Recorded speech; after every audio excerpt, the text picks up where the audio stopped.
The book of John 11. John 11 from verse 15. I'll start from verse 14. Then Jesus told them plainly, Lazarus has died. 15. And for your sake I'm glad that I was not there, so that you may believe. But let us go to him. So Thomas called the twin, said to the fellow disciples, let us also go that we may die with him. Then I'll skip to verse 25. 24. Martha said to him, I know that you rise in the resurrection day on the last day. Jesus said to her, I am resurrection and life. Whoso believes in me, though he may die, yet he shall live. And everyone who lives and believes in me shall never die. Do you believe this?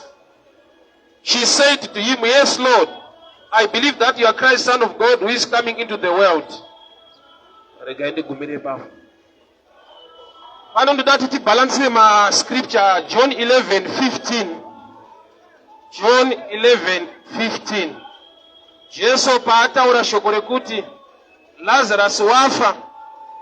Asi ndinofara kuti wafa ndisipo. I'm so glad that he died when I was not there. Mary and Martha vaitoda kuti Jesu ave panzvimbo nekuti hanzvadzi yavo yairwara vachida kuti aporeswe kusvika Lazaro wakafa. Chinhu chinonzi kufirwa hachina kunaka, chinorwadza, chinorema.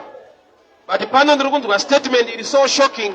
Jesu achitaura achiti, ndinofara kuti Lazaro wafa ndisipo. I'm glad that he died when I was not there.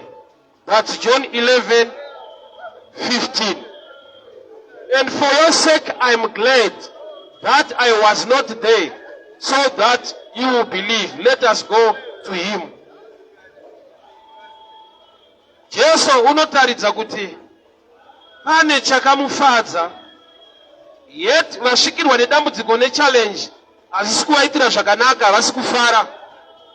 Verse 21 inoti, John 11:21. Martha said to Jesus, Lord, if you had been here, my brother would not have died. Ishe dai manga muri pano, hanzvadzi yangu ayaifa. Ndi Martha ari kutaura naJesu. Jesu ati kudi kune vadzidzi vake vasati vasimuka kuti vauye, zvanzi ndinofara kuti Lazaro wafa ndisipo. So pane clash of ideas, clash yepfungwa, the mind of man clashing against the mind of God. Pfungwa ya Jesu yati achitaura kuvadzidzi vake, ndinofara Lazaro wafa ndisipo. Paari kusvika kuna hanzvadzi Lazaro dzafirwa, Mary and Martha. Martha ati, Ishe, dai manga muri pano, hanzvadzi yedu yaifa. Zvoreva kuti ari kuchema netime. Dai manga muri pano, it simply means you came late. Why? Nekuti tanga tine dambudziko rataitarisira kuti mutibatsire mugadzirise, but hamuna kuuya in time. So Jesus is present, but vari kuti dai manga muri pano, which means you came late.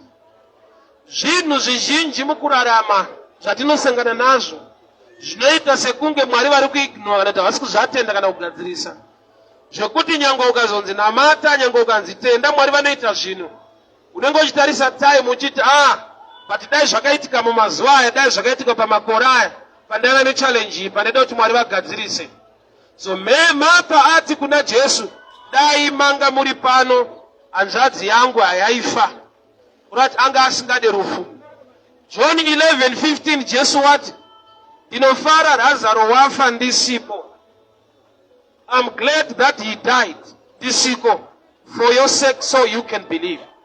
Zvoreva kuti Lazaro angova yandikati a victim yekudemonstrate kwa kwesimba raMwari kuti vanhu vagone kuziva another level in God. Lazaro rufu rwake rine chekuita nekuratidzwa kwesimba raMwari pamusoro perufu, pamusoro pekuora. 4 days ari muguva 4 days akutonhuwa, 4 days vanhu vakanganwa kuti taimbova nemunhu pamba. Jesu ndo paanoita show up, kureva kuti ari kuuya kuzodemonstrata another dimension, another level yesimba yeumwari hwake isina kubvira yaitwa anyway kana kuitirwa anyone. So pane nguva yekuti you become a demonstration yepower watorwa naMwari kuti ushandiswe kuti vanhu vagone kuziva kumwe kuita nekumwe kugona kuri muna Mwari kusina kubvira kwaitwa kune vamwe. Nyaya yekuti vanhu vairwara vachinamatirwa vachipora naJesu yakazara mubhaibheri, vazhinji vakazviitirwa. But nhau yaLazarus yekuti munhu anofa 4 days zvakaitirwa Mary and Martha beds, zoreva kuti vamwe vese vakaitirwa minana iri common, vakarwarirwa vese vakaporeserwa hama dzavo naJesu. But Martha na Mary hanzvadzi yavo yafa for 4 days iri muguva yakamutswa naJesu. Ndo family beds ine outstanding miracle iri beyond mamiracles ese akaitirwa vanhu mushoko raMwari. Kune vakaporeserwa hama dzairwara. Jairus mwana wake we12 years akafa, Jesu ndokusvika akamutsa mwana. Mwana uyo akamutswa the very day. But nyaya yaLazarus ndeyekuti murume uyo wakatoiswa muguva, he was buried and Jesus showed up. Ndokubva asangana nekutaura kunoti, Ishe dai manga muri pano hanzvadzi yangu hayaifa. That statement alone inotaridza kuti havachina chavachatarisira. Why? Kana munhu achiti dai onga uri pano, zvoreva kuti you came late, there is nothing you can do now. Handizvo ndiri kushumira kunani, pandoda kuti understand chinichi. Level iyo inosvikika yekuti unenge wangofungidzira kuti haachasara kufa, zvinodii, hapana chinobuda. Mazuva andi aitarisa kuti pangaite change, zvinhu zvikafamba zvakanaka, akatopfuura zvakatopera. But I've come with this good news. Kudenga kuna Mwari unoratidza kumwe kuita kwake palevel isingafungidzirwe nemunhu. Bhaibheri rinoti panogumira njere dzemunhu Mwari ndo paanotangira. So don't lose heart, don't lose faith. He is still the same yesterday, today and forever. He's so faithful, mighty and powerful. What you need to do is to believe and trust him. Kuti nyangwe vanhu vatondiita rub over, put off, kuti hayo hapana chako chichaita, kuna chichafamba, una mamiriro azvaita, una nyika yaunogara, una kana kufunda kwacho hauna, hama dzikude nekuzodii. Izvozvo zvapedza kutsanangurwa. When he shows up, he will demonstrate another dimension of his power in your life. Pane pazvinosvika pakuti it's beyond the effort of the knowledge of doctors. Munhu arwara, nana chiremba vanosangana nemasurprise nemamiracles anoitika kuvarwere vavanorapa, zvokuti chiremba anosvika paanotaura kuti tatisingatarisira kuti pane chichaita, but hameno zvaitika. Masikani aitwa, x-ray dzaitwa, ana chiremba vatoita satisfy mapapers kuti apa hapana. Kune vakararama after that, kune vari kurarama after mastatements nemasayings iwayo, kune vakatariswa kunzi apa hapana chinobuda scientifically. Kune zvokuti chiremba akakuongorora ane that power nekuda kwekuziva kwake yekukubudira pachena kuti haugone kuita 6 months. This kind of cancer nemafambiro ari kuita munyama yako, it's just a matter of time.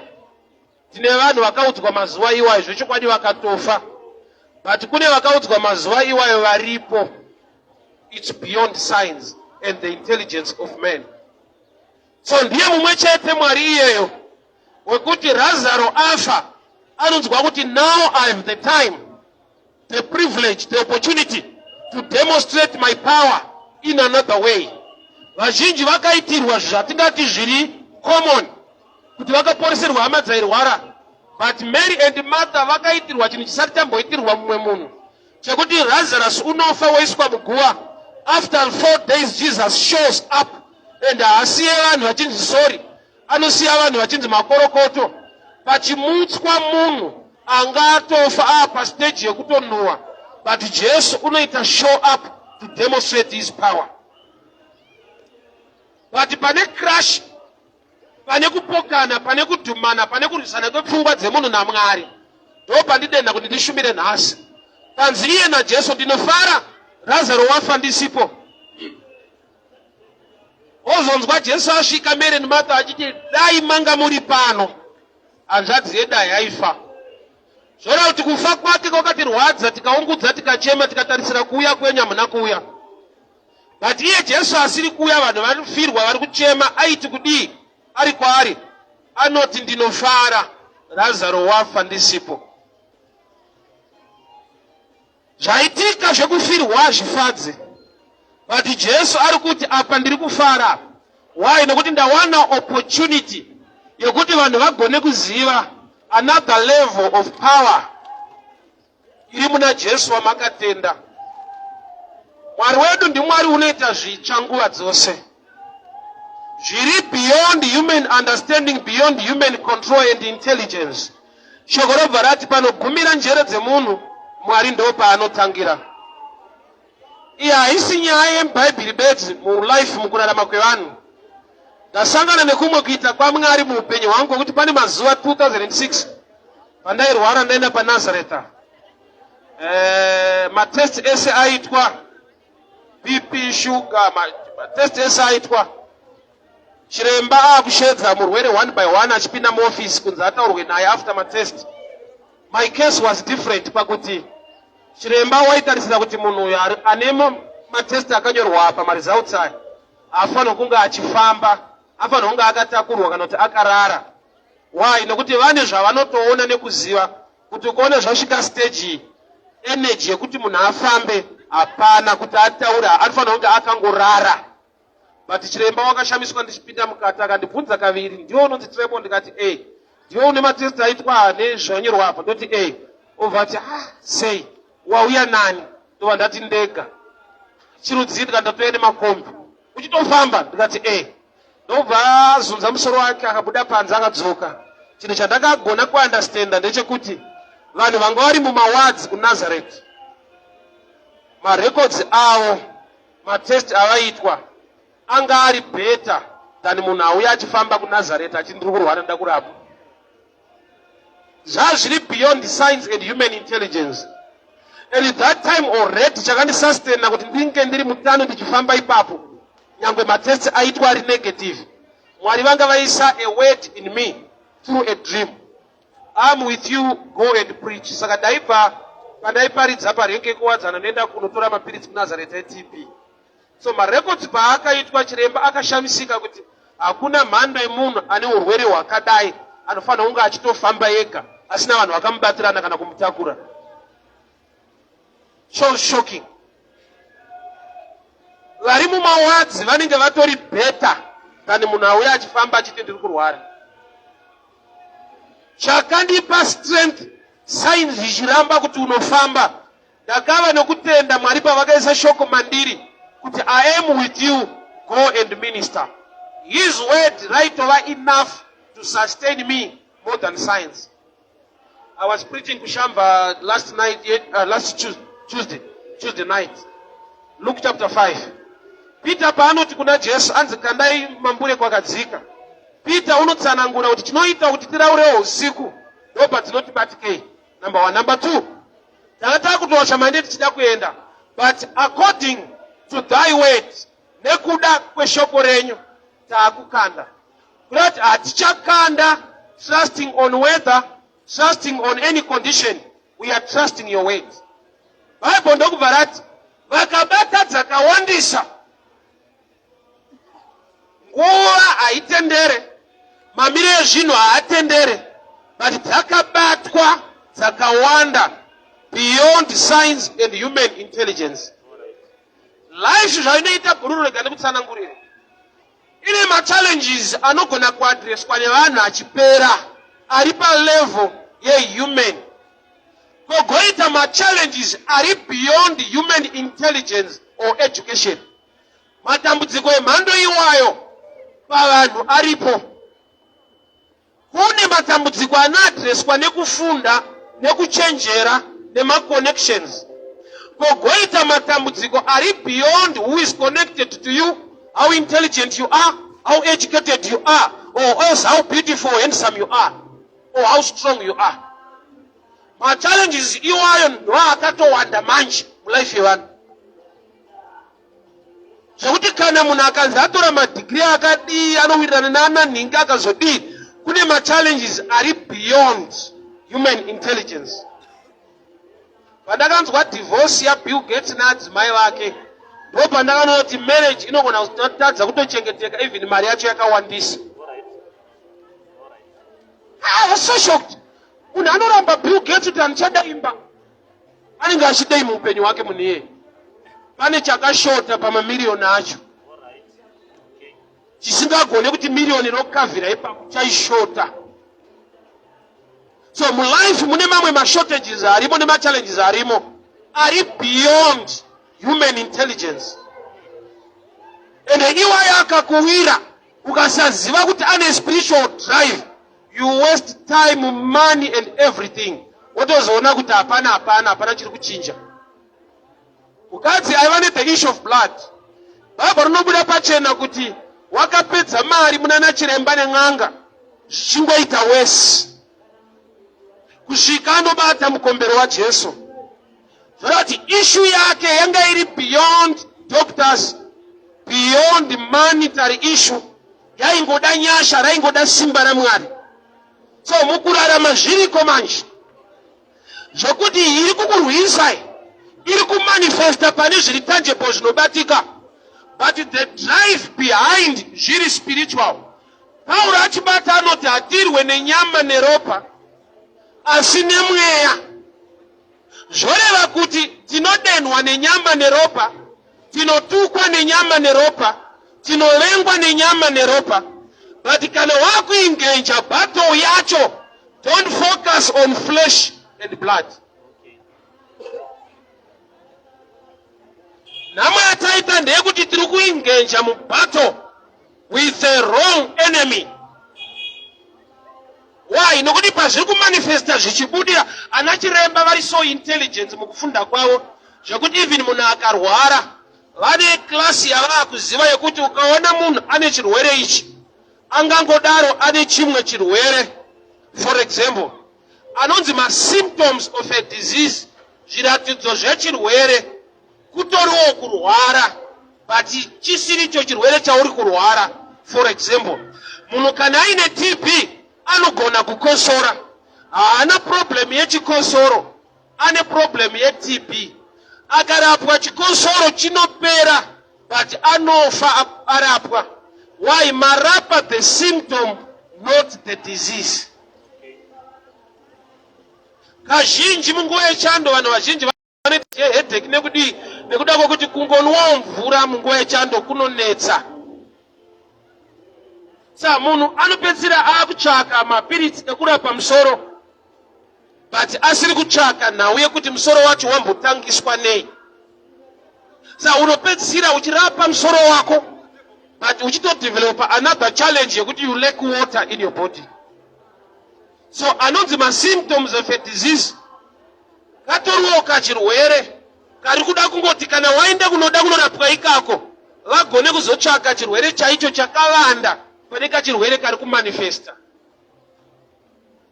So in life as well kune ma-challenges ariko, asiri iwo ma-challenges awinawo, but iri a symptom of a challenge iri behind yakuda spiritual eye to see.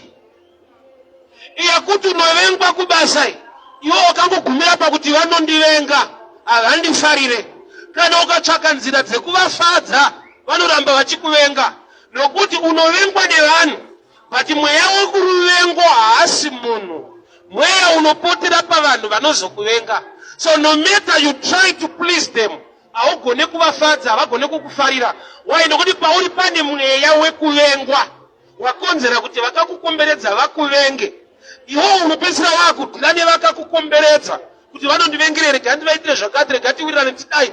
Wotozoona kuti the more yaunoita zvakanaka kwavari, they will still continue to hate you. Urati uri kudhila ne-symptom of a challenge. Dambudziko rese rine mudzi. The root ukasai addressa haugone kuva ne-permanent or correct solution.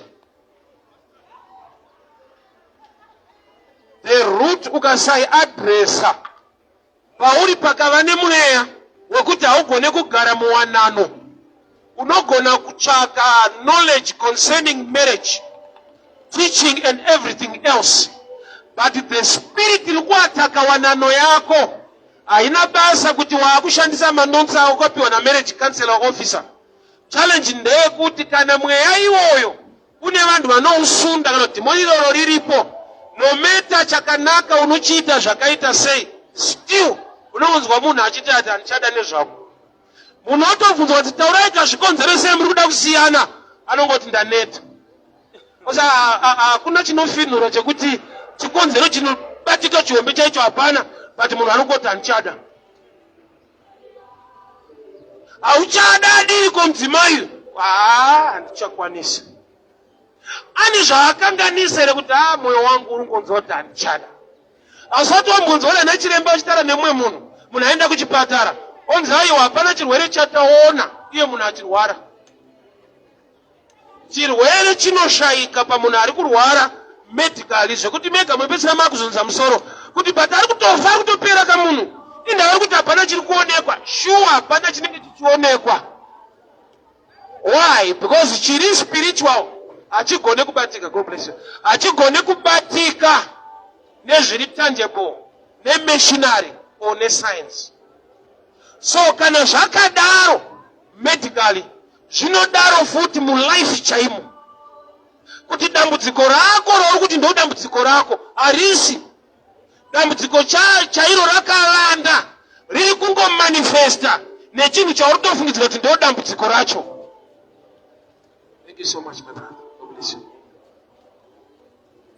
So Mary and Martha, zvanzi Ishe dai manga muri pano, hanzvadzi yedai yaifa. Zvoreva kuti kuuya mauya, but it's too late. Help yataitarisira kuti muite ya beyond. Ndo zvakaita kuti on this text Jesu wabvanzi and Jesus wept. Chii chingachemedza Mwari iye aine solution pachinhu chose. Ndo pakandinetsa chii chakaita kuti Jesu acheme. Kana shoko richiti and Jesus wept, aichemei iye achizva kuti Lazaro ndomumutsa. Haasi kuchema kufa kwaLazaro. Kufa kwaLazaro kotomufadza.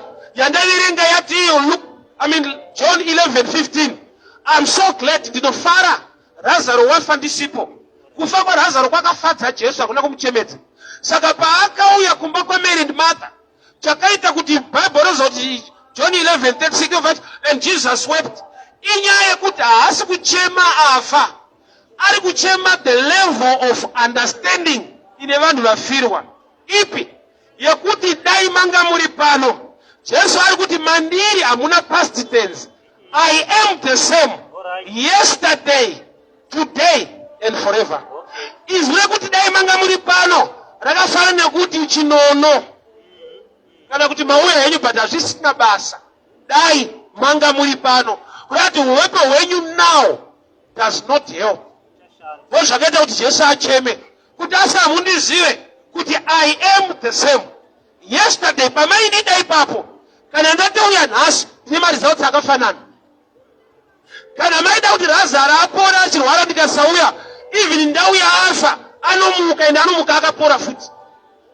So Jesu chinomupa kuchema kuti munenge maakuda Mwari werudzi. Why? Nokuti ini zvamunoda ndikuitire zvamaida kuti ndiite, even today I can still do it. But imi muri kutochema muchiti asi dai manga muri pano. Saizvozvo zvakamuchemedza. Haana kuchema chafa, aichema zvakafirwa izvi. Why? Nokuti statement yevafirwa dai kuti Jesu haasi kuda kuratidza simba rake hake, oisa nyaya yekuti I need your faith to do something. Lazaro haimuka nekuda kwetype yehanzvadzi dzake. Why? Both dzakadzabvisa Jesu muequation yekuti dai manga muri pano. Dai Jesu wakada kushanda nefaith yaMary and Martha, Lazaro anga asingamuke. Why? Because vatomubvisa mupicture kudhara vati kudi dai manga muri pano, which means uwepo hwenyu now is useless. And the Bible over that without faith you can't please God. But thank God for Jesus. Beyond human doubt, he did something good to them.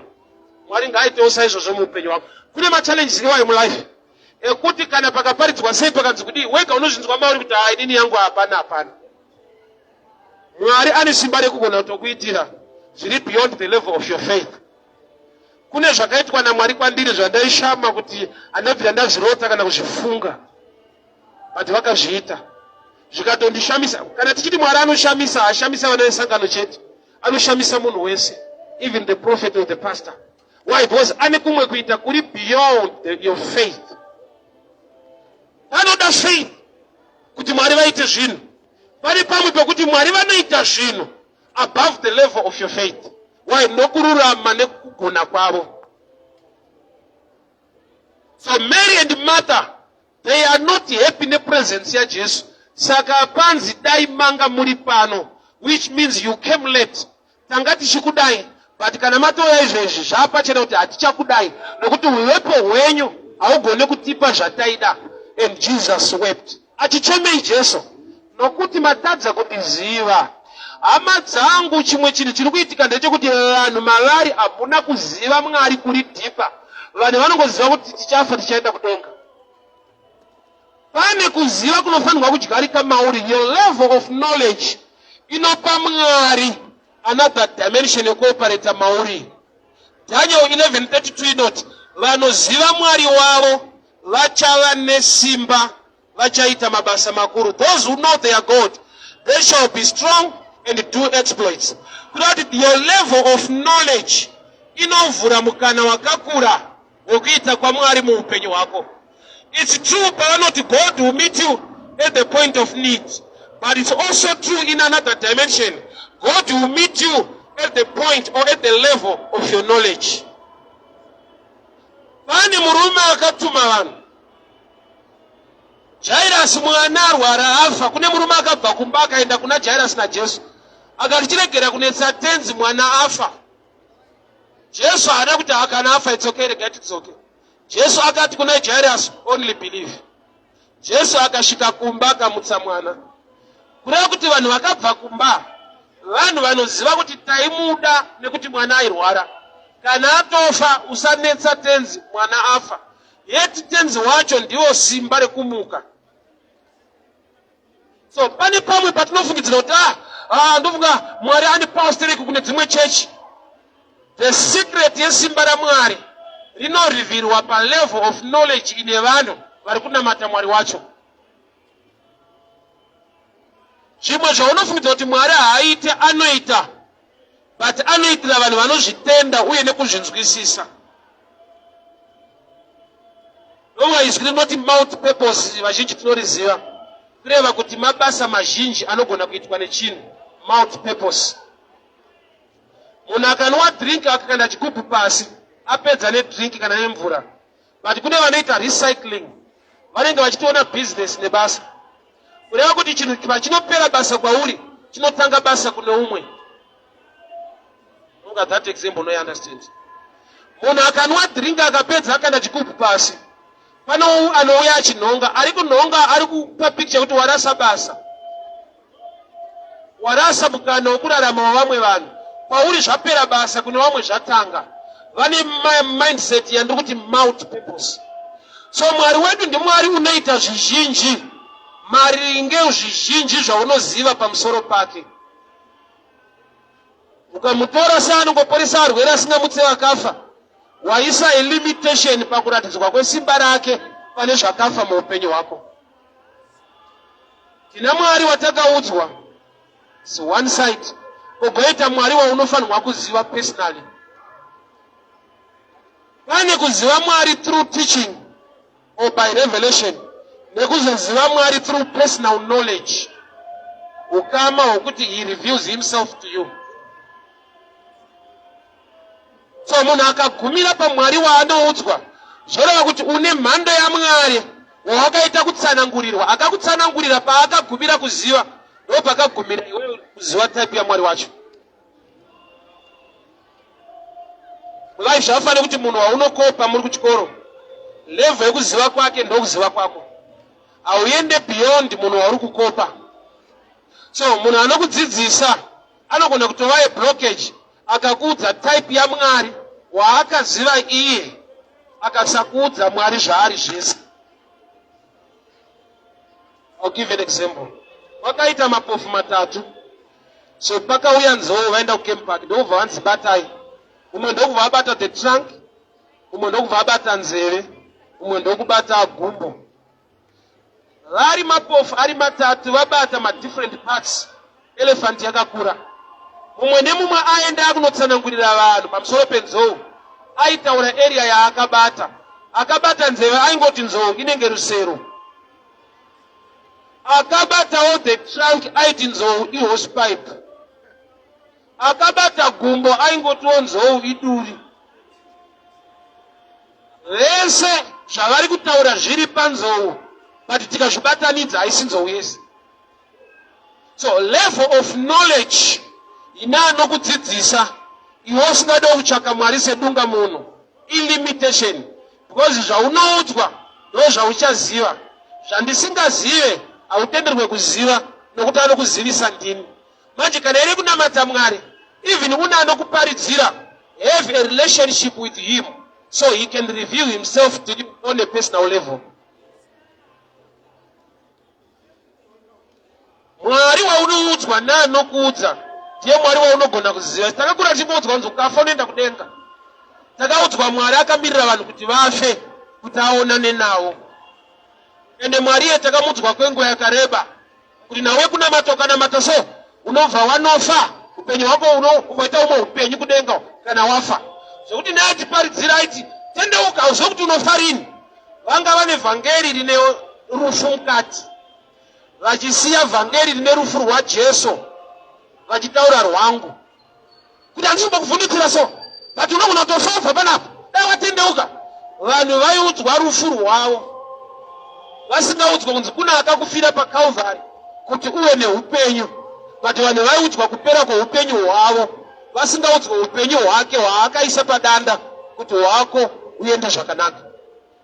So mhando yaMwari iye ndiye watakaudzwawo. Zvekuti takazonzwa vanhu mukupikisana manje, taivafundisa mazuva ano vanoparidza prosperity, havachaparidza Jesu. Yetu Jesu wacho haisi poverty, Jesu haisi nhamo, rugare. Anotonzi Prince of Peace. Prince of Peace, muchinda werugare. Vanongoparidza prosperity. Varume tikashayiwa Jesu anogadzirisa nhamo dzedu. Nema-challenges atinawo tapiwa Jesu asiriye. Maari mune full package, upenyu hwepano neupenyu hwekumberi. Izvi takaudzwa Jesu asineine upenyu hwepano, nhamo panyika, rugare kudenga. Nenziyo dzikakombozwa tichandofara ikoko. Kana tasvika pachigaro chamambo tichandopemberera tichifara. Yet iye anoti thy will be done on earth as it is in heaven. Uri kuonera kuti Jesu paakapiwa mavanga ndeyekuti tipore, kwete kuti tipone. Vhangeri rine pakeji yeruponeso uye kuporeswa. Chinoporeswa chi? Flesh, nyama. Kureva kuti vhangeri raKristu harijambe ma-issues ari mu-physical realm. Vhangeri raJesu rinoadresa even zvinobatwa nemaoko emunhu. Rinoti kudi I'll bless the work of your hands, not your spirit, your hands. Kublesa zvinobatwa nemaoko kudi kukupa pundutso, success, blessing and favor pane zvaunobata. Yodzwa kunzi ayo muri kuparidzirwa zvekugarika zvepano, but Bible rokarivhura roti I'll bless the work of your hands. Otaiwa toda kuenda kudenga. Ko iyi chapter yekuropafadzwa zvamunobata nemaoko iyi taiwa ndezvepano, isu takaudzwa kuenda kumusha kunozorora. Iye anoti uyai kwandiri makaneta makaremerwa ndichakupai zororo. Zvorati kuzorora kwedu hakusi murufu, kuri mukusarenda muna Kristu. Otipa zororo even on earth. I always tell people this statement: we are not heavenly minded to be earthly useless. That's an error in the body of Christ. We are not heavenly minded to be earthly useless. Tiri pano to dominate earth. Tiri pano nekuda kwa Mwari ane chikonzero chekuti sei akatiisa pano. So mhando yaMwari wawakaudzwa ndo mhando yaMwari waunotenda, ndo level yekuopereta kwake hadarike ipapo. Why? Jesu achifamba netsoka pamvura kupinda mubhoti, Peter akati Ishe kana murimi nditenderei ndiuye. Jesu akati uya. Peter akatofamba vese naJesu vakazopinda mubhoti. Jesu aiuya mubhoti. Jesu haana kuti mese budai muexperience miracle.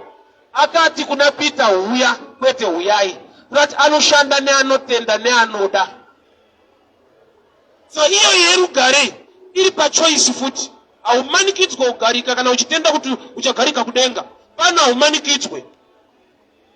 Zvinotoramba zvakadaro zvakadzvanya uzofa uzoendawo.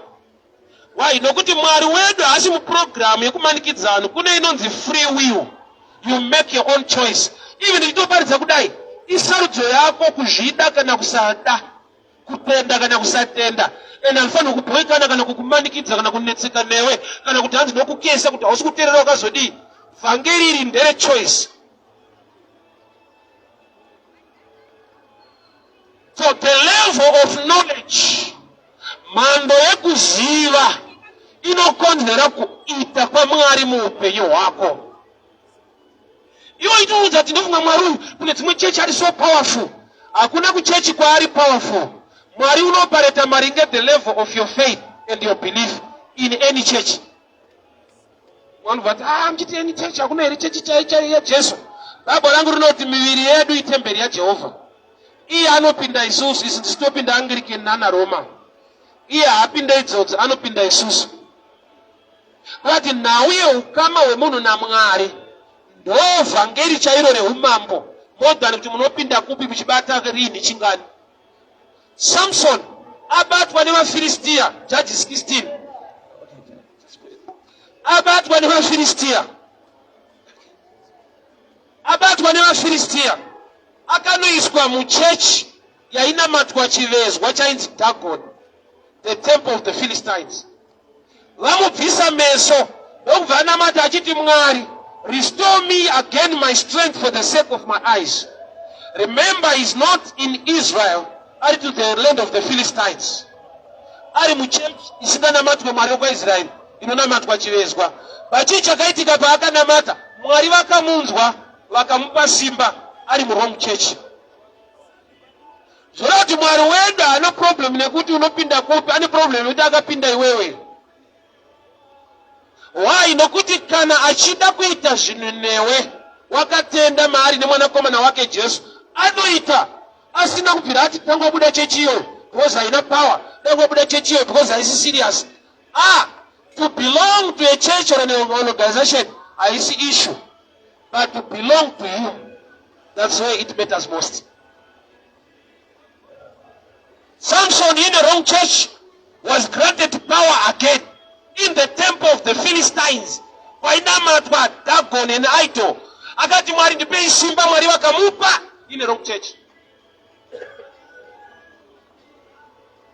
Muranda vakandasa achiverenga Bhaibheri ari muroad asingarinzwe zvakanaka.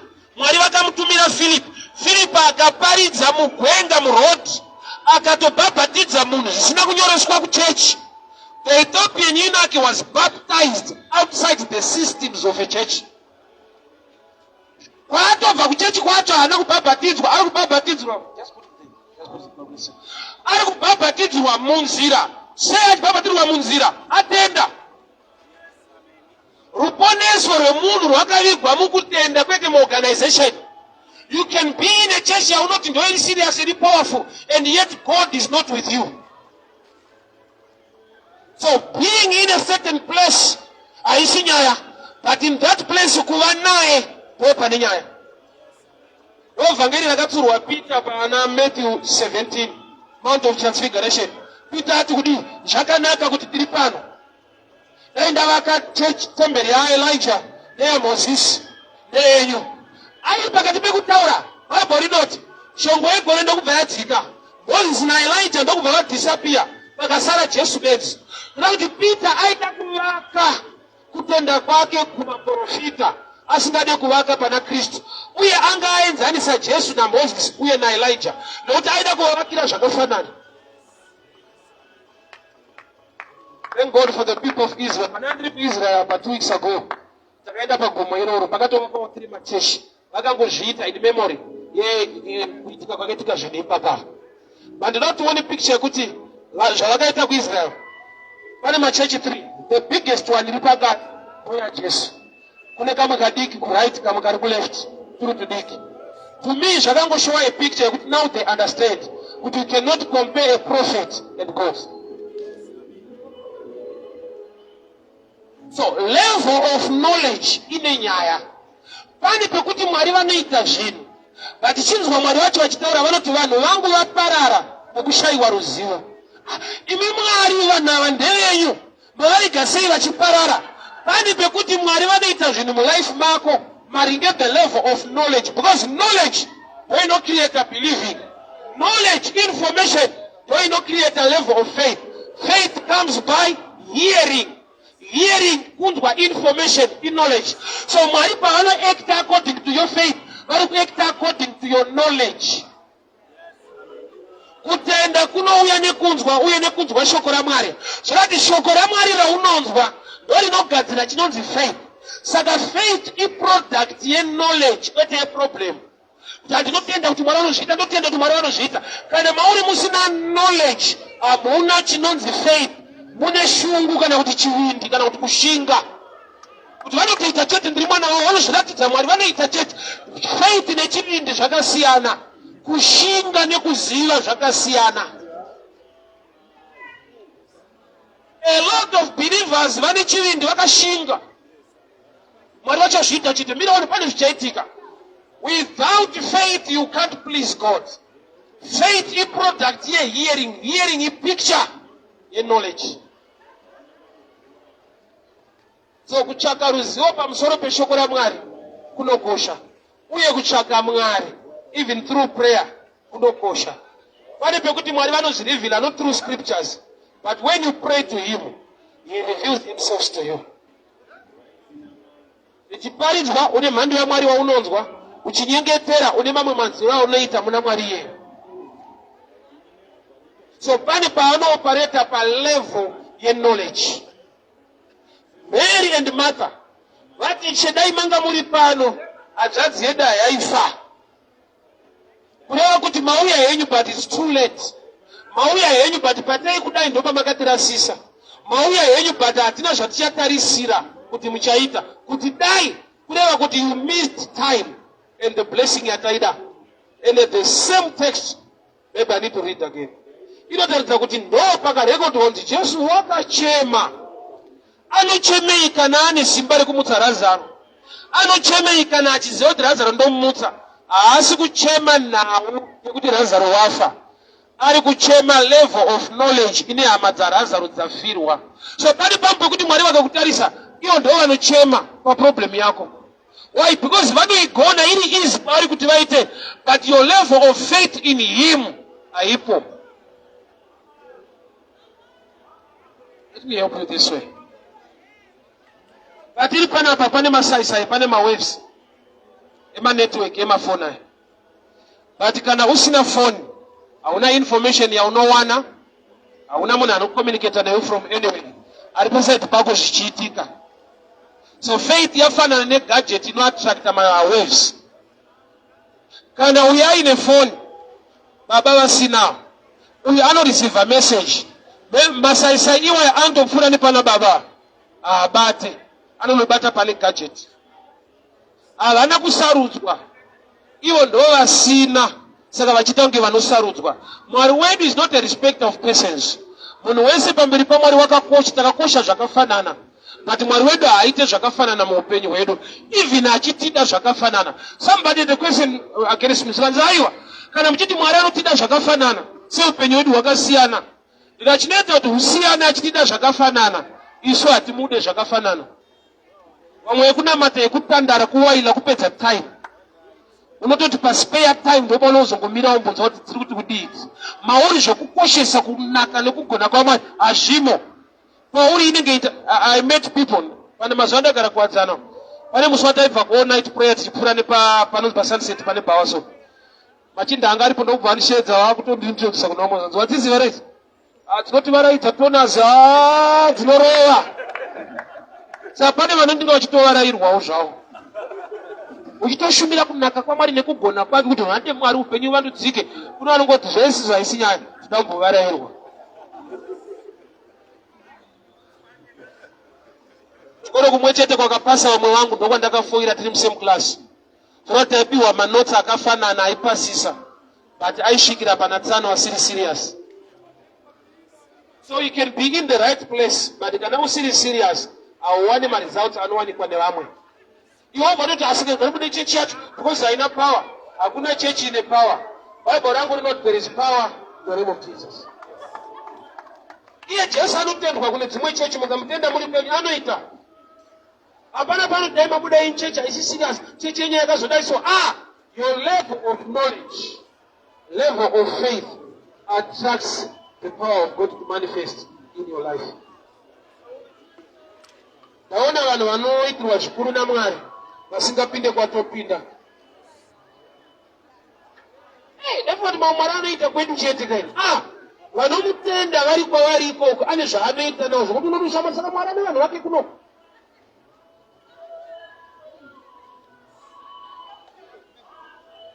Jesu wakachema. Achichemei ari ane solution. The level of knowledge in man inorwadza Mwari. Vaiti dai manga muri pano hanzvadzi yedu yaifa. Ndokubva ati aiwa mandiri hamushandiswe dai. As long watenda mandiri ndini wazuro nhasi namangwana. Zvaiti kuti dai Mwari akaita 20 years ago anoita futi nhasi. Muna Mwari hamuna nguva yaungacheme. Anoti kudii bhuku raJob, I will restore the years. I will restore the years. Makore akadyiwa nehwiza ndichamadzora. So in God there is restoration. Muna Mwari mune kudzoreredzwa. Zvichita sekunge nguva yakapfuura hapana chichaita vanhu vakutokuseka one time. He is so powerful to an extent yekuti vaida kuti Lazarus apore. Jesu ndokubva aunza double package. Ndokubva apora ndokubva amuka. Because haana kumuka achirwara. Iyo tarisiro yavo yekungoti aporeswe. Iyo tarisiro yake yekuti even afa I can still do things. Handiziva ndiri kushumira une zvakuti ukatarisa muupenyu ndoweiti zvakanonoka hapana chinobuda. Opportunity ndakaipodza ndopandaifanira kusumuka ndopandaifanira kuita mari ndaifanira kubuda nenyika pakona. He can create that opportunity again. Why? Ane creative ability. No panoti Mwari papa. He can create. Ane creative ability. Yasha dzekukuitira even today. He can. Yes, amen. Mwavata yo patone mamira zvaita nyika ndakaro kusumuka pamakore aya mari ichiri kutenga. Mukuru nyaya haisi yeseason. Nyaya ndeye faith at any season. So God can manifest. Mahara hamuna dai. Ndo zvakamuchemedza chete. Yekuti dai manga muri pano yakamurwadza. Kuti saka munotondifananidza nevanhu kana vanonoka hapana. Ini kana ndikanzi ndauya late ndinogona kuita latest. Isinobvira yaitiwa ndogona kukuitirai. So Mary and Martha level of faith yavo yakachallengewa nekastatement kepast tense kekuti if you were here.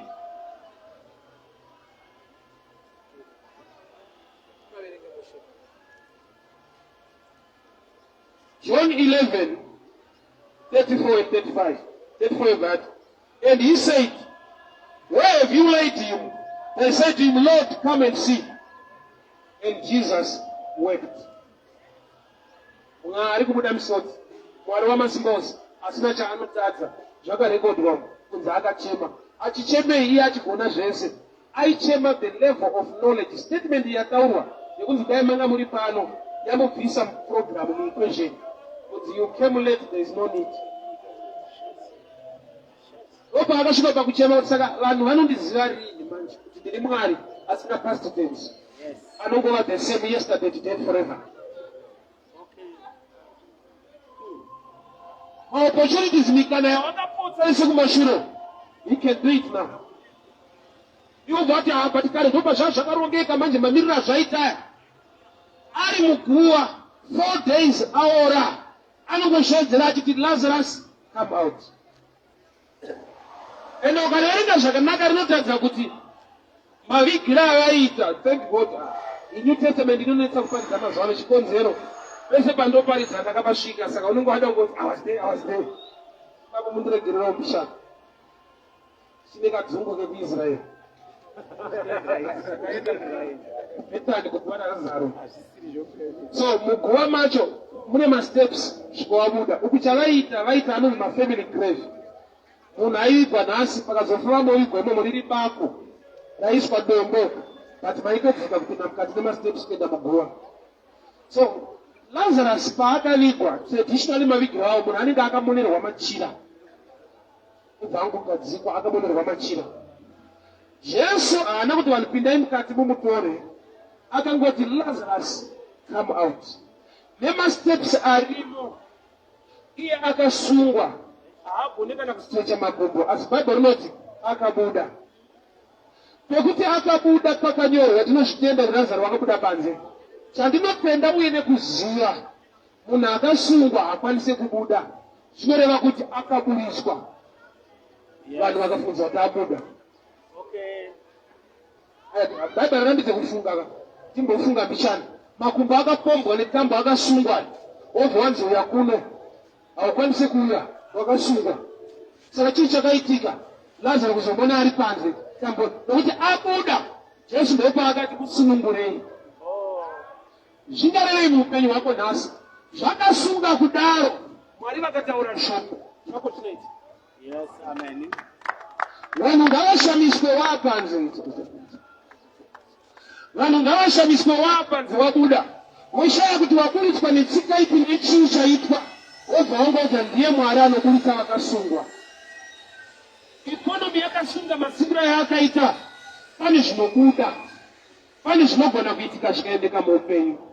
Why? Nokuti iye akataura shoko, shoko rake rine simba.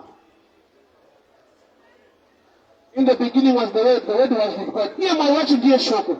So Lazarus wapiwa vhangeri rekunzi uya kuno, akabuda. Abuda sei akasungwa? Shoko rake ukaritenda, ukasatarisa zvakakusunga, unobuda. Hausati waona munhu akabudirira kuti ukamuti ndipe mapepe kuchikoro haana. Saka wabuda sei munhamo? Munobudika. Takajaira kubuda nemasystems evanhu. Tine zvinhu zvatinoti kuti munhu achibve chini, unofanira kuva nemaconnections kuti wachibve chakadai, unofanira kuva wakafunda uri mazimari. I have seen zvakaitwa naMwari even in my life, mari yacho isipo. Bozi pamwe pacho hauna kushota mari, wakashota munhu anayo.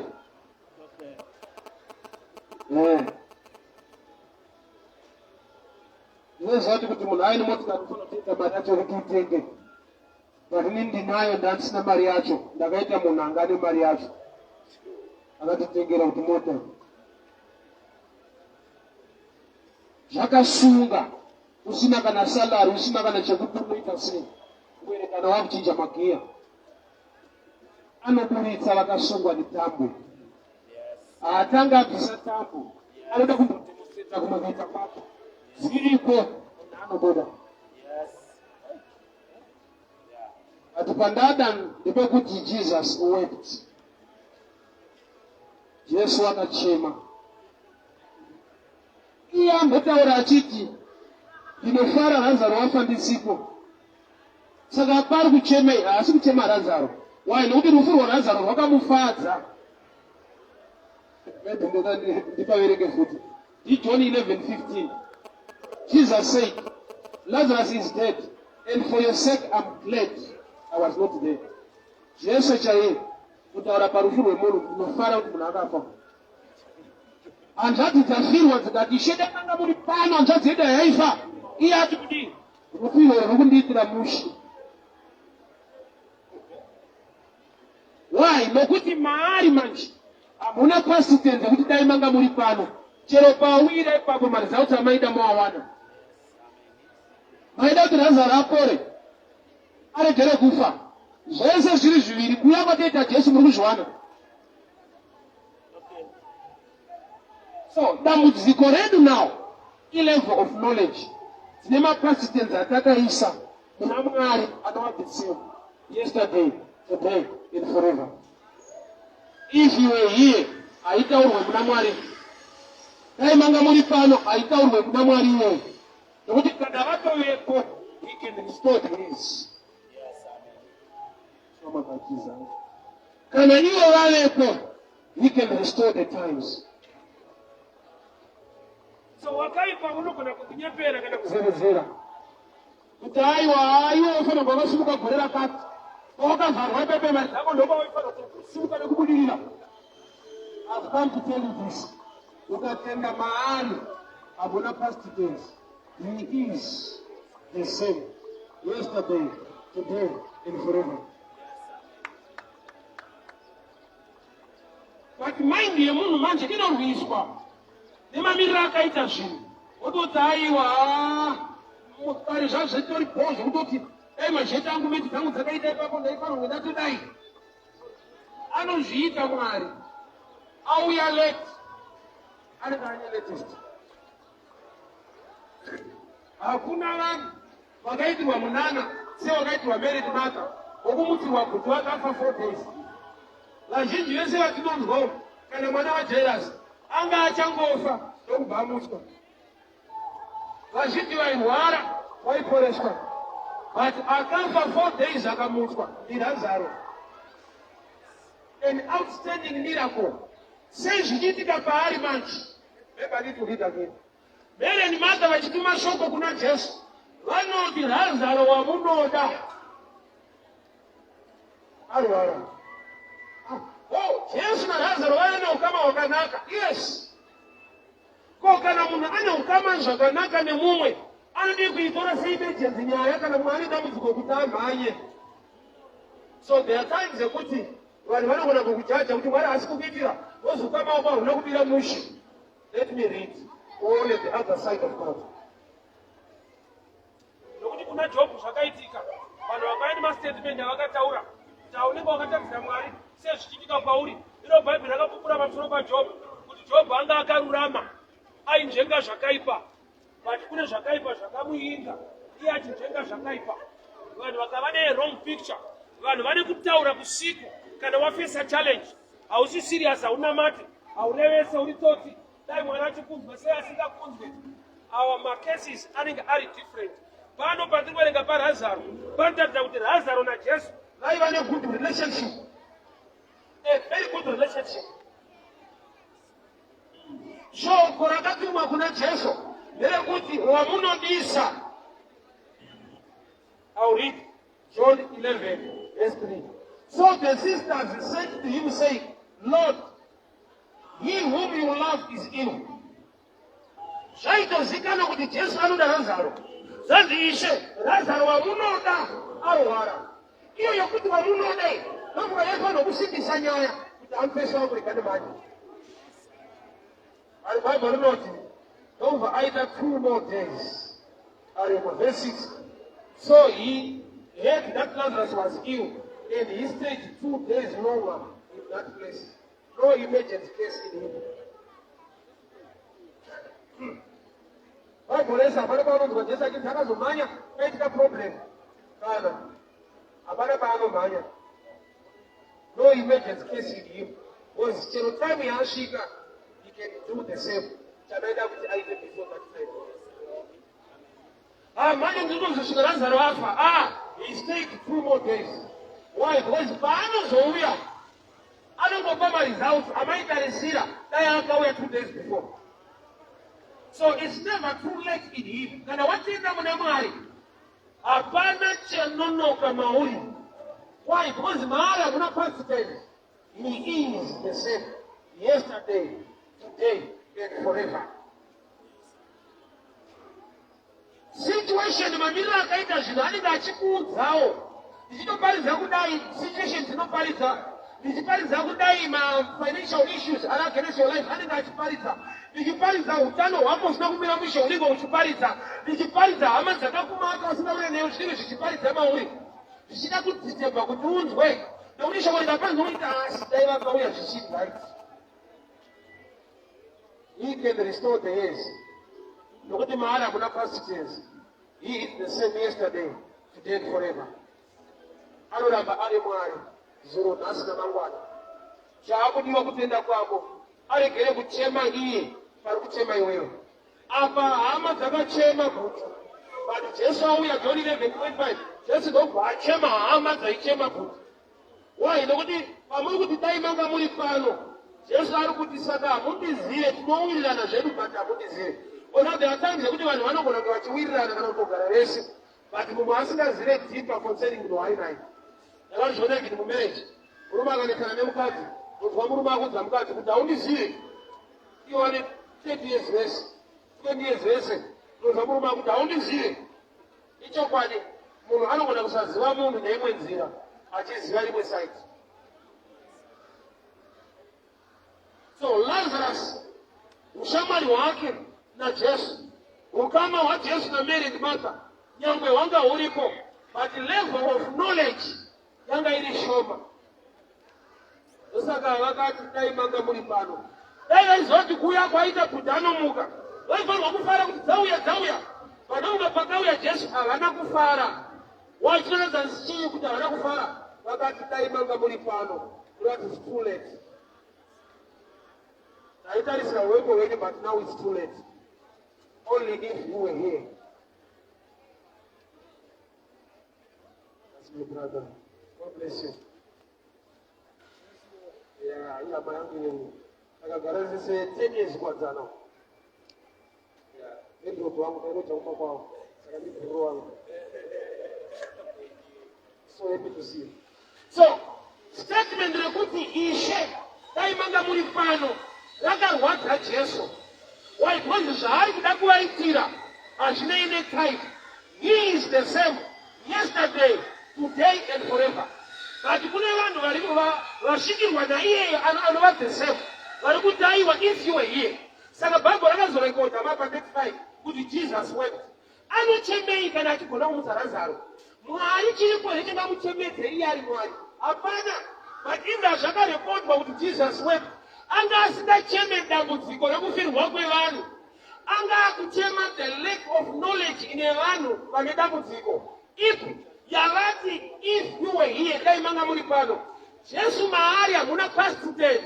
He is the same yesterday, today and forever. Chaunoti dai vakaita, he can do it now. Amirire kuti zvinhu zvinake, iye akanaka nguva dzose. I love statement yekuti God is good all the time. That's true. Very correct. Akanaka nguva dzose. Even in bad times, he's a good God. Why? Because Simbalacha has ability to do something good to you. Anaro. But you know, gonna kuzora a blockage the level of faith. And the faith that in our knowledge. Vazhinji vedu hatina faith kune zviviri takashinga. Mwarachaita, hazvinabe zvakadai mwarachaita. What moves or pushes God to do things is faith.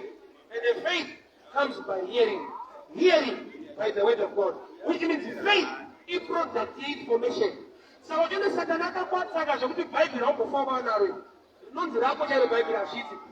Ungapinde chechi ukapiwa chigaro ukaita zvipi. But kuzonzwa kuti waburitsa mari kutenga Bhaibheri iwewe iye pachako. Why? Because the devil knows kuti pauchabuilda your faith waakubuilda ma-answers in life. Because without faith you can't please God. Faith yakafanana necurrency, mari. Ndo mari yatinoshanda nayo kuvaKristu kuti uwane chauri kuda. Kana une dhora ukaenda paBakers Inn, une nzara yakanyanya but uine dhora, haupiwe zvakawanda maringe nzara yako, unopiwa maringe dhora rako. Haungoti panzara yacho yakanyanya padhora unoti maono zvokuita, havadaro. Currency, mari yawakabata ndomhando yechikafu chauchapiwa, ukati type yenzara yauinayo.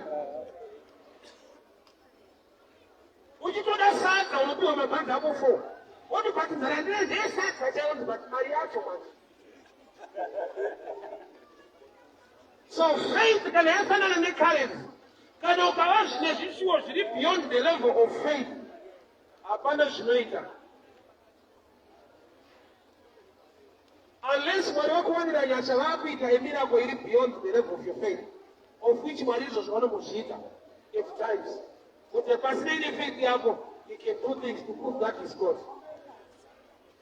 Apa kamene ni Martha havana faith kuti vaonomuka. Vozi vati kudii, tinotenda kuti achazomuka on the last day of resurrection. Jesu ndobva ati wese. Statement yemataura is correct. Because I am resurrection. So resurrection is not a day, it's a person. Jesus is resurrection. Ndobva akati, I am resurrection and life. Iwo vati hanzvadzi yedu ichamuka musi wekumuka kwevakafa on the last day. Jesu ndobva ati dhei iroro hariko, nokuti dhei iroro ndini, I am resurrection. So vanhu vanogona kuva nerelationship naMwari, but vasina kuziva, mavari kusina kuziva Mwari vacho, but vachingovawo maKristu vachiendawo kuchechi. Ukasaita dig deeper, ukasava nebetter or greater revelation concerning God, unolimita kuita kwake muupenyu hwako. Ari Mwari wamasimba ose, but anogona kuita zvishoma mauri. Vagari vese muno muHarare, vazhinji we are connected to Lake Chivero. Mune yatinomwenobva kulake Chivero. But tikapinda mumba memumwe nhasi tinogona kuona mune 5 liters yemvura, mumwe ane dhamu, mumwe ane mugomo wemvura. Haisi nyaya yekuti ane 5 liters haasi connected. Haana container hombe rikatakure zvihombe nyange akakonekitwa kulake. Saka anoleka iye ane connection nelake. So tena life yako une zvaunoleka uchikamata Mwari wamasimba ose, anogona wamasimba ose, but pauri atarise kuti haana simba. Why? Capacity inonzi container no dimension yefaith. Bible not in gallery. Jesu wakaita minana mishoma due to their unbelief. Hazvirevi kuti Jesu kuGarirea aiva mushoma, but kutenda kwavo kwakalimita kuita kwake kwakakura. So level of knowledge ine nyaya. Kazhinji vanotobatwa musoro namatirwa. Nyaya hombe ndeyekubatwa mukati memusoro kudarika pamusoro apo. Mwari anoti vanhu vangu vaparara nekushayiwa ruzivo, kwete minamato, ruzivo. Ukabatwa mukati unova independent. Uchaona kuti mukunamata mazuva ano vanhu vari kumanipuletwa nemapasta chaivo. Why? Because kana vanhu vasingazive vanoitiswa. I will show you a scripture. Mark 16:17. If you believe, you will cast out devils. If you believe. Hapana kuti if you become bishop or pastor or prophet. Ilo problem ndekuti hauna manje. Jesu anoitaura zvezviri zvinyowani zvese. Rinoti iro, if you believe, you will cast out devils. Mukatenda muchadzika mweya yechina, kwete mukava mabishop nemaelita. Hazvinei neposition, zvine level yekutenda. But aone vanhu vakaungana kuchechi, vakamirira kuti vakauya kupota kudzikwa mweya yechina, pari pastor vakauya, gamba maitofanirwa kuwanikwa muri mishikishi kudzinga. Saka munomirira zvamunogona nokuti hamuna kupiwa empowerment in the mind kuti uzoti newe unozvigona. God weSamaria akati kuna Jesu, takamirira Mesaya. Mesaya achauya. Iye achitaura naMesaya akauya. Iye achiti Mesaya achauya. Kusaziva kunoita kuti umirire zvakauya uchiti zvichauya. Kusaziva kunoita kuti umirire zvinhu zvawakapiwa kare naMwari. Ndinamatire Mwari anditire zvinhu. Gamba wakatoberekwa une zvinhu zvacho zvauri kutadza kuona nokuti hauna meso anoona. Unonoka kuziva zviri mauri kunokuita murombo for a while. Zimbabwe yakapfuura nenengo iyoyo yekuti munomanga mune madiamonds. Madiamonds haana kuuya paakadiscover. Time yekudiscover haisi time yekuti ndopakauya madiamonds. Akagara aripo zvikatora nguva kuti tizive kuti tinawo. Kuda kuti pane pataitopema tine ngoda yedu. Chito dzimwe nyika dzine diamonds. Pane vanhu vanotoyemura vakafanana newe nokungoti uzive zviri mauri. Pane vanotobvunda uchisaluta so muri same level, kungoti wakanyimwa kuona kuzivawo zviri mauri. Aripo vanototi bhosi mese muri mabhosi. Indakaita grade 7, 87 ya. Saka patainyora kunzi name any country ine Jambo ndimsadaki. Waito kanyora Zimbabwe waichekerwa. Waitwa type yaitimakirawo yanga yakafanana nesu. Yanga isingazivawo sesu. Vanhu vachinzimakira inaivamo. Sa life inodaro. Life yako inogona kumakoone munhu akangofananawo newe. Asingazive zvakaiswa naMwari mauri. Kunonoka kuziva kunoita kuti uite zvisina value uri paarea ine value. Unonzi kungezi platinum. Waiva misha pasati paitwa mining. Vanhu vaigara ipapo vaitorima mambaira dzavo vachibata mbeva. Vari paplatinum vachiita zvembeva. Svika pakazouya akadiscover akati vanhu ngavabve pane mari apa hapana mbeva chete. Oma watobhokereka bhispo pamisha yedu. Patone revenue iri kubatsira nation. Ili mbeva dzenyu dzaisvika muri. Pari kubuda mari iri kuvaka zvipatara. Imaita zvembeva ipapo. Unoita murombo uri mhene kana usingazive zvakaendeswa naMwari mauri. Bhabha rangu rinoti you are wonderfully and fearfully made. Pane chiri unique and special in you chakaita kuti Mwari vakutendere kuva pano. Scientifically kuberekwa kwemunhu kunotora kufa kwemasperms mazhinji a billion of sperms kuti one rinofertilize the egg. Kuti pawakatoya panyika wakabvita mabhiliyoni zvokuti vamwe wako wakakuona kuti asina kuenda zvakari kuitengo uvetsa muwako wakafa murodhi takazongoendisa wotsanawa kuma nemuda kutimiririra iyi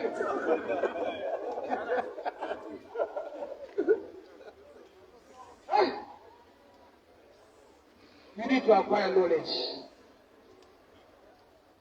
Knowledge iri nokuti ukaziva Mwari nokuti ugone kuzvizivawo kuti uri ani.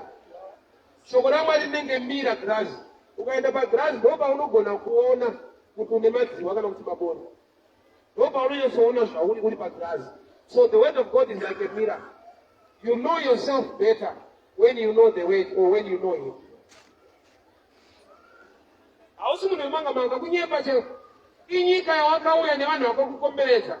And the Bible robva rabvunza kuti whose report do you believe? Ukatenda zvinotaura vanhu pamusoro peupenyu hwako wazvibatirira wega. Tenda zvinotaura Mwari pamusoro peupenyu hwako. Zvokuti wakaberekerwa kumushando wanani vasina mari vakazodii haisi nyaya. Hapasipo pane nyaya. Saka munhu akapiwa sarudzo to be born again. Because the first birth haisi choice. Muberekano wauya waberekerwa kuzaka. Waitoda kuporodhiwa wakabuda nepazaka. Dai taipiwa sarudzo sevana kuti udaberekwa nani kupi. Damwe tisina vana. Kozi vana vaikawa kuita mwana waibvutu unotenderera. Dai usina mwana dai vana vaisarudza dai usina.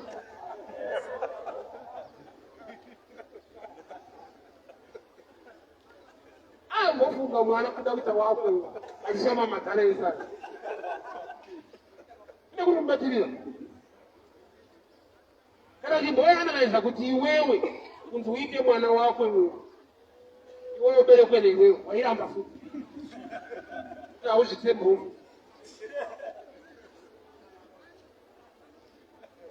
Saka first birth haisi choice.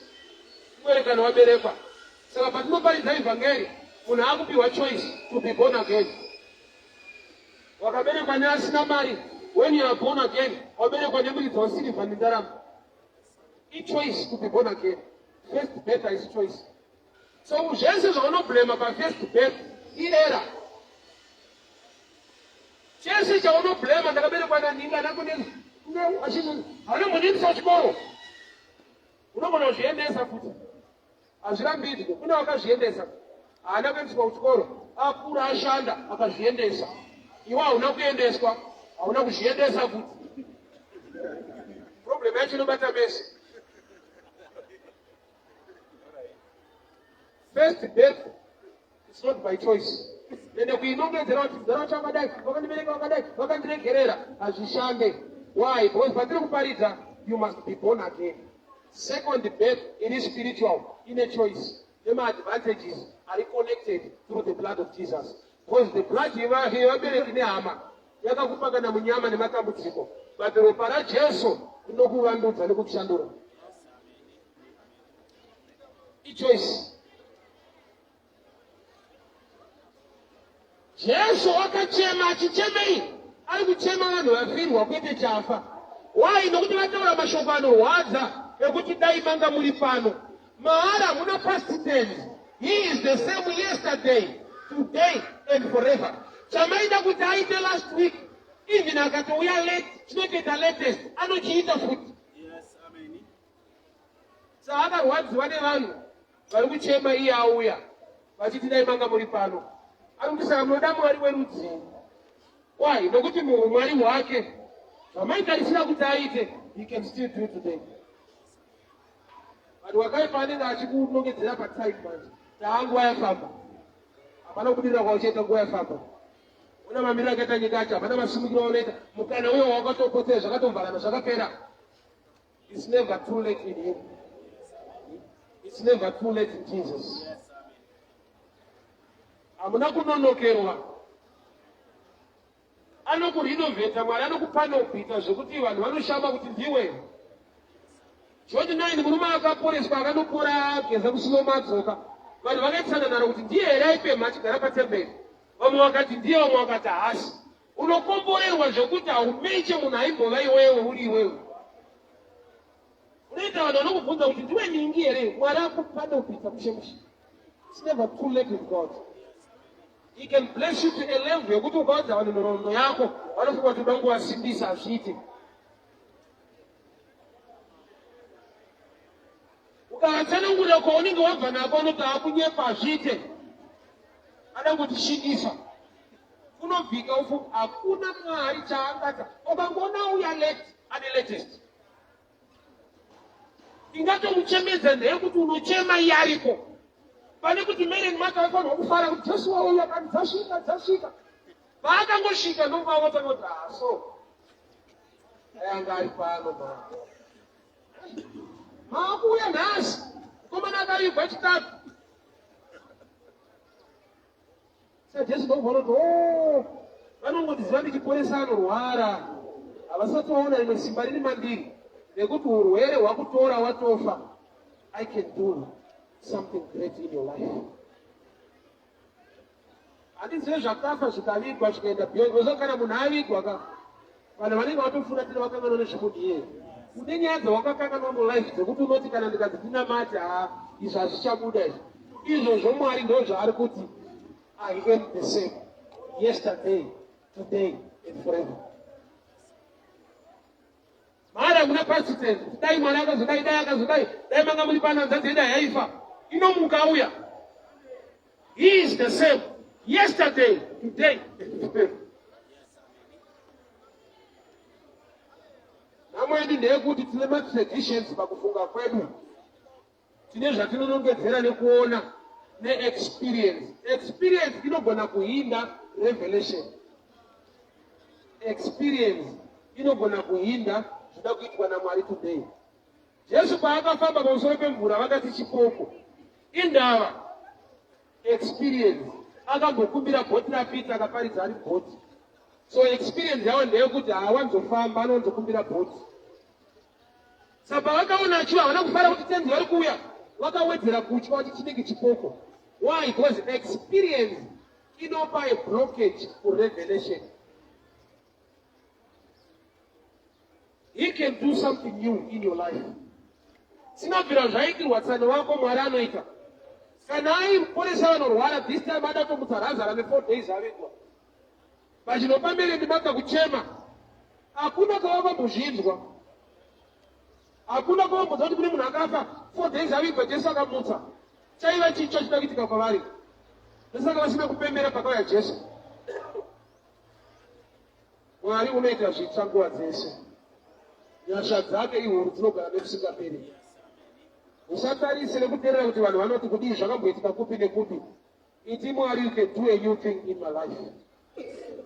Tanga ioneni chishamiso chinaitika kana mhuri yekwangu chitangirewo pandiri. Help me to break a new ground. Zvinobvira zvatarisirwa kwedu Mwari itai. Ende vanoita.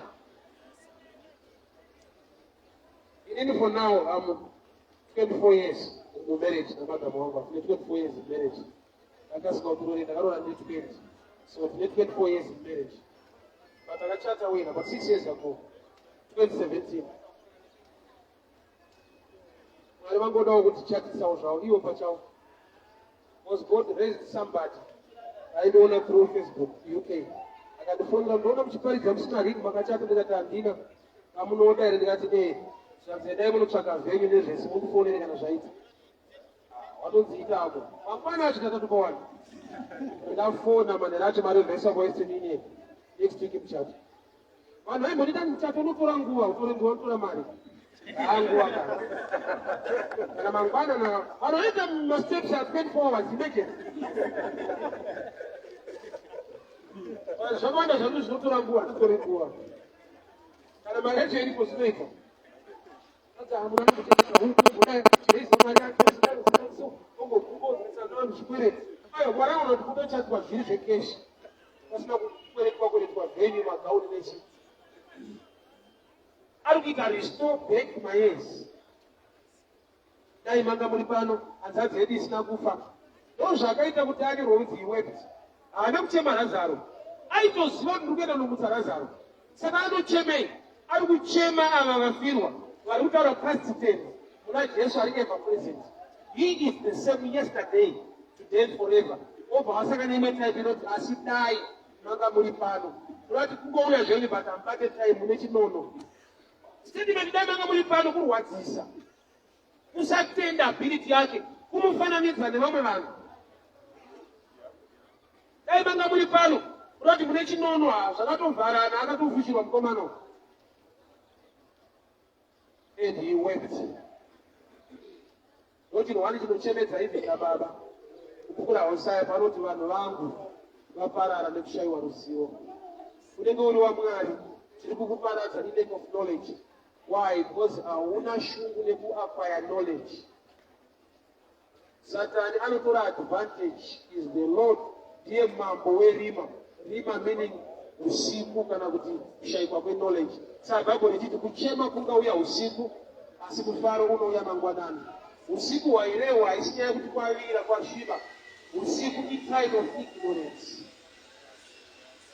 Kushaya ruzivo kwakafananidzwa neusiku. Kuva neruzivo ndo mangwanani. Kuchema kungauya usiku asi mufaro unouya mangwanani. Saka mangwanani ako anodeterminwa newe. When you choose to acquire knowledge. Dai manga muri pano hanzvadzi yedu yaiswa avazive kuti kana ndatouya kanoti dai hapashandi. Zvanzaiwa hanzvadzi yedu ichamuka vachamuka vamwe on the last day of resurrection. Tinovataiwa I am resurrection. Resurrection is not a day. Tine vanhu vakamirira zvinhu munemwe mwaka nemwe nguva. Yet hakuna mwaka nenguva Jesus anoqualifyisa time. That's why aida maonde isiri nguva yemaonde. Anoziva ability iri maari. Muonde wakatukirwei usagona kubehave in the presence of greatness. All right, I will explain. Kana tsvimbo yaAroni tsvimbo isina miti. Tsvimbo yakaiswa mutent of meeting ikaita michero yakaibva maalmond overnight.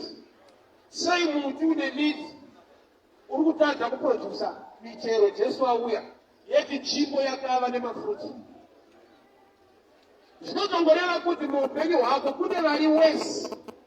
Iwe utori connected, utori nechinechi aida hapana chiri kuita. But vari wese ivavo vane zviri kutoitika nekuda kwepresence yaMwari. Kuona kushanda nani. Kune nherera dzavakadzimba. Chakasingati bate mushi waitova naye. Kuna usinobvira vaona mudhara vebata hafu. Vakakura nyangwe nekumaorphanage, kumahome. Vaachibva mulife.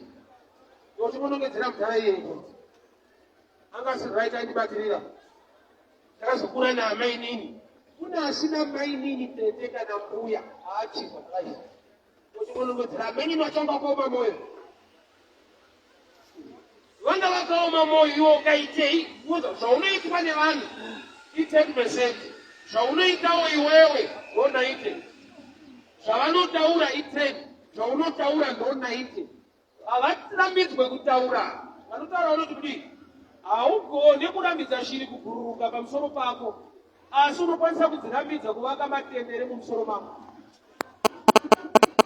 Pane zviri beyond your control kuti vanhu vanokunyeya, vanokutuka, vanokuvenga, but unofanirwa kuva nesarudzo to build your own life.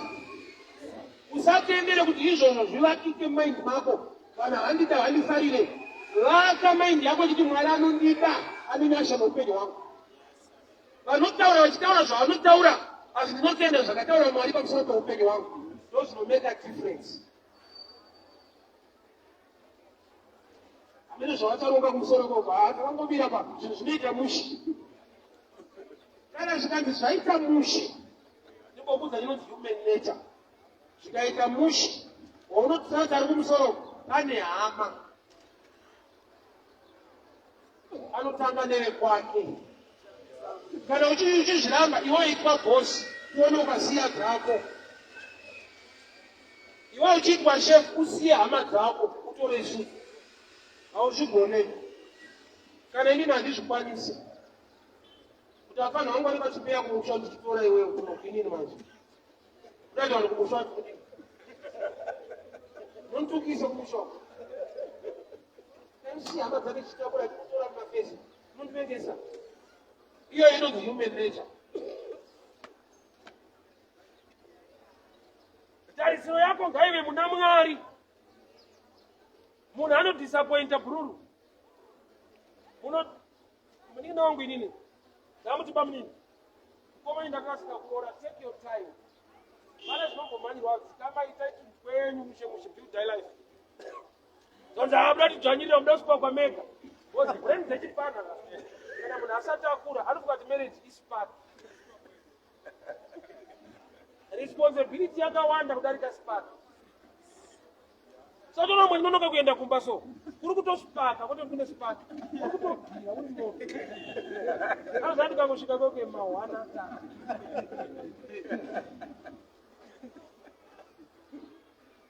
So, nekuda kwokuti haana original information yezviri mukati, anenge achichemera kupinda mukati. Atiza munhu wake vaugara vese within 3 months akaya kwandiri, kandomusiyiwa. Uda kutiza munhu akakutizira, kutizana. Picture yanzvo aifunga hazvisi. Neasina chitupa anokondika kuita chitupa ndapinda basa. Marovha mazhinji ane zvitupa. It's another level yekuti unotoita problem pachachiripo. Wati pandikafunda so haka, ndoona riri nani. Vasiri kushanda azhinji vacho vakatofundawo. Research yako haisi deeper.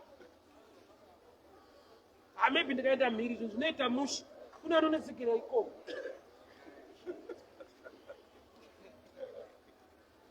Ndakazogara ndakanoparidza kuSouth Africa kuti dzimwe hama dzatoona ikoko. Kune mutoshura dai uya adzokera hake, but echikuti atasadzokere yekudzokesa. Sadzokerero. Kuti passport ikabuda ndiri kuenda. Wati kuti ndikangowana anondipa ibhasi kudzokera. Life iri stable zvekutodaro. Hauna nzvimbo yaunofanira kuita bank on to trust on. Chaunofanira kuimba nacho ndiye Mwari. Waungatoimba naye angakuite emotion ndi Mwari. Vanhu they disappoint. Vakasa kudisappointa vanogona kungofa. Ndio imwe problem yemunhu. Kuti iye akaita achikoita kubva. President aizve munhu atengwa antofa. Angatovimbwa naye ndi Mwari anogara nokusingaperi. Munhu can change anytime, but Jehovah wandiri kushumira haashanduki. Wazuro nhasi namangwana. Ukaimba naye hadisappointed. Akatotendeka zvekudaro ndo pane kuintegrity yake. Akarurama Mwari akatendeka. Zvaanovimbisa nekutaura newe zviri mushoko rake ukazvitenda, he will not disappoint you. He's so faithful.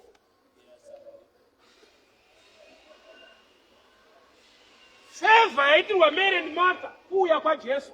But kuuya ikoko kwavachemedza. Kuti dai manga muri pano.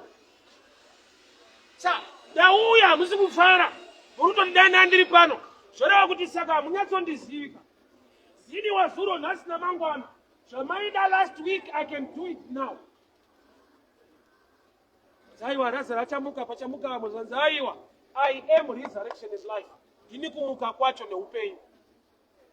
Kuti ukanyatsomuziva zvinhu zvauda kumirira time zvakavigwa mari at any time. Hapana nguva ichanzi Mwari achava nesimba straight. Ndiye wamasimba ose, he is the same. Saka tine senzi dzakakura tichiudzwa mhinduro yake inononoka. Mhinduro yake inononoka. Agara wakamira mhinduro yake inononoka. Chokwadi ndeiyi, haisi nyaya yekuti mhinduro yaMwari inononoka. Vanhu vanononoka kuziva kuti anopindura sei. Nokuti une zvawakatopindurwa, zvauchiri wakamirira, uchinzi mhinduro inononoka. Nokuti ansa payakauya, zvanzi nemaSamaria, mukadzi weSamaria patsime, takamirira Mesaya, vaitomirirawo. Mesaya ndiye wari kutaura naye. Sei vachiramba vakamirira? MaSamaria nemaJudha haadyidzane. Which means, pavaimirira Mesaya, vaitoda ari muSamaria, asiri muJudha. Saka vairamba vakamirira chakauya, nokuti chauya ku-wrong side. So there are times yekuti Mwari vakakupa basa, but basa ravakakupa ndori chakusvitsa pabasa rawainamatira. Saka iwe haudi nemanga-manga, uda rako rawakanamatira. Saka uchinzi mhinduro inononoka. Samba unozvinonotsa pakufamba mumhinduro yacho. Joseph, dhimu rako rokuita mambo kuEgypt, hauti uchingoita step muEgypt watoo chef, uchitopinda muEgypt watoo garden boy. But the journey has begun. Tine vanhu vekuti vakatoputsa basa ravainamatira, nokuti parakauya rakapfeka rimwe basa ravasina kunamatira. Ndobva wati handiti zvemanga-manga, ndakamirira Mwari anozviratidza. Ndahamba makamisa Mwari paakazviratidza. Imwe mari yawakati dai Mwari andinoropafadza ndabata mari, yakauya isina kuwanda, yakauya iri shoma, kuti wozonyatsainvesta iwande. Saka uchiri wakamirira kuti Mwari vachandipa mari zhinji. Ramba imwe mari zhinji yakavigwa kuti mushoma uchaitei nayo. Unoona vane zhinja vakatanga neshoma, pane pfungwa dzavakaisa nenyasha dzavakawanirwa mushoma yacho. Iwo wakanamatira zhinji, saka shoma payakauya wakati handiti kumapurojekti dzisina mari. Wakamirira Mwari, gamba wakamisa Mwari. Nokuti ariko akakudza kuti inononoka. Mhinduro yaMwari hainonoke. Tinononoka kuziva kuti anopindura sei. 2 Kings chapter 5, murume anonzi Naaman aiva nemaperembudzi. Bible robva rati, and the Lord was with him. Ndopanaiti kana Mwari vainaye, Mwari vanoporesa. Vanaye bhatane maperembudzi. Ndokuzoverenga kuti ayo pane kamusikana kaiva mumba kaakataura nako, akazoenda kuSamaria akanopora. Zvorati dhei rakauya musikana yemumba maNaamani, ndo dhei rakauya healing. But dhei raakazozvideredza kuti anzwe kutaura kwemusikana webasa, ndo mazuva aakazopora. Zvorati kupora kwake kwakatora time kuchichallenja integrity, nokuti iye was a commander. Saka kuti anzwe kamusikana kebasa kachitaura, unenge waita swallow your pride nerank to listen to somebody ari palower level. Commander nature yake kupa macommands, but chakaita kuti anopora, he was commanded. Nekamusikana. So imwe answer yakauya, but you are not humble enough. Mwari achazviratidza, musikana akataura webasa, no information yehealing yakauya, but dambudziko rako nature yekunzi commander, you don't take commands, you only command. So there are things in life you should not demand humility kuti usvike pane answer. Jesu ari Mwari akaenda kunobhabhatidzwa naJohani. Johani munhu. Mwari kwakuenda kuchechi yaJohani kunonyikwa mvura. Achibuda mvura denga rikavhurika, mweya mutsvene akaburuka senjiva pana Jesu. Kuti une zvimwe zvaunopiwa naBaba kana wazvideredza, kwete in praying or fasting. Jesu akaenda kurenje akanotsanya akadii, but paakagamuchira mweya uchibva kudenga, angaenda kuchechi yaJohani kunobhabhatidzwa. Kune zvisingawanikwe mufasting neprayer zvinodimanda humility, kuzvideredza kuti ndibhabhatidzewo. Johani akatsika-tsika kuti hazviiti muri vahombe, zvikanzi aiwa kuti vanopotsesa zvinhu zvangu. Saiye akanyepera kuti mhinduro yaMwari inononoka, ndiyakakuwadza vanhu. Taagara so achapindura inononoka, yakauya kudhara. But mawira ainoita ndo wakatadza kuziva. Ukaramba wakamirira zvakauya uchiti zvichauya.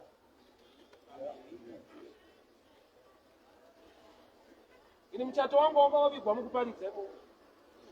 kusvika munhu akatoona ndisina ringa anoda kukuchatisa zodai ndisina kuya kuzoparidzawo papa singachatiwo toti amene mwari zvavacheta amene zvavacheta enda kurodhu kunochata tine zvinhu zvakamirirwa nevanhu izvo kuti amwari achati ndamira ndandinete mwari wacho hasi kuita kwamwari ukasakuziva unogona kumirira zvinhu zvakaitwa kudhara anozati adhamu kuti azive kuti ivha anobereka akazoziva leta pavaitukwa mwari vachiti kudii papunishment ndichawedzera marwadzo pakupona mwari vanoti kuna ivha I will increase pain in child bearing adhamu ndopakati achinotobereka na tambisa munhu munanotobereka saona kuti vakatozobereka after vatukwa nati vasati vatukwa anga asisazozobereka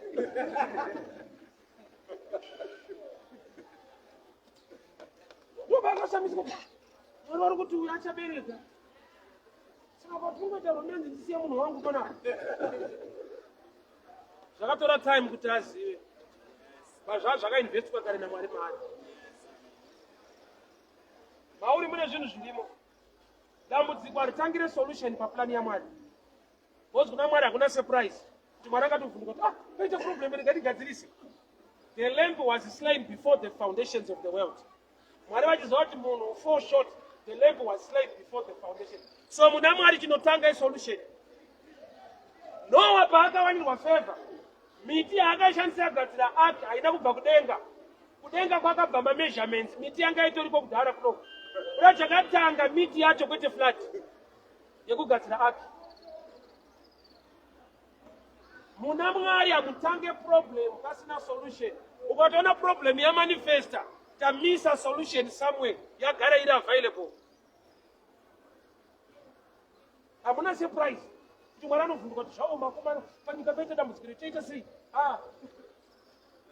the all knowing God Adamu ari ega ari lonely mwari pavakati hazvina kunaka kuti munhu ave ega iye anga atovasika male and female but auya kuzoona Adamu akaona Adamu ane problem yeloneliness ivo vari two saka mwari vakamubatisa hope huru vakatora mbabvu yake vakadzoka nemukadzi kurati mukadzi waAdamu akabva muna Adamu anga asina mukadzi kurati Adamu paanga asina mukadzi anga ane mukadzi but anga asina kuziva ende akafanira kuti sei mwari vakavanzira munhu kuti azive because munhu akaziva pane zvinhu munhu zvaasingafanira kuziva Adamu akaziva kuti mbabvu dzangu zivakadzi dzinopera onetsana newani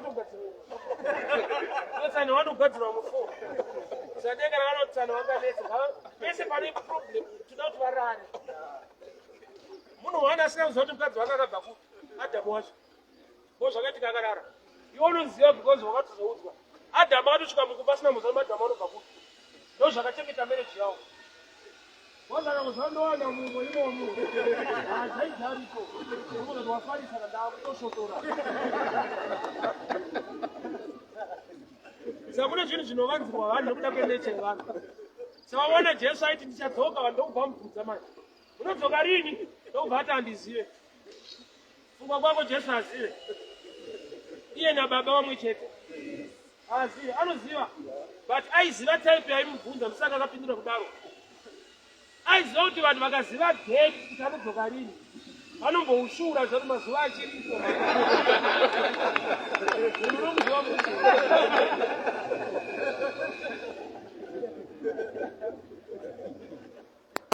I love ministry yaJesu aioperata mostly newisdom mibvunzo yaaibvunzwa pane paaipindura zvotonofa nezvaaita izwa Jesu unoda kuti vanhu vaparidze vataure kunaka kwake region apores vaida kutenda Jesu ati kudii enda unotaurira vanhu zvawaitirwa namwari Bible knows that he went into Decapolis, meaning 10 cities, telling people the goodness of the Lord.